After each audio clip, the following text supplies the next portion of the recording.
official weather statement from the National Weather Service for the listening area. Strong thunderstorms will impact Alamance, northwestern Moore, Person, Orange, northwestern Harnett, Granville, Lee, western Lake, Durham, and Chatham counties through 12:30 p.m.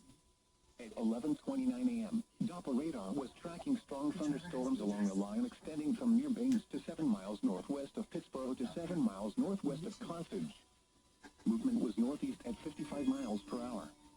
Hazard, wind gusts of 50 to 55 miles per hour. Source, radar indicated. Impact, gusty winds could knock down tree limbs and blow around unsecured objects. Locations impacted include Raleigh, Durham, Cary, Chapel Hill, Burlington, Sanford, Graham, Roxborough, Hillsborough, and Creedmoor. This includes the following highways: Interstate 85 between mile markers 163 and 201.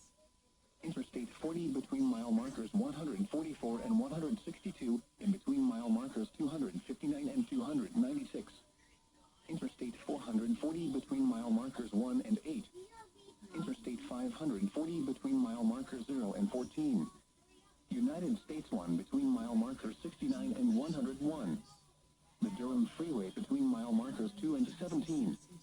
If outdoors, consider seeking shelter inside a building. A tornado watch remains in effect until 2 p.m. for central North Carolina. Now here is the hazardous weather.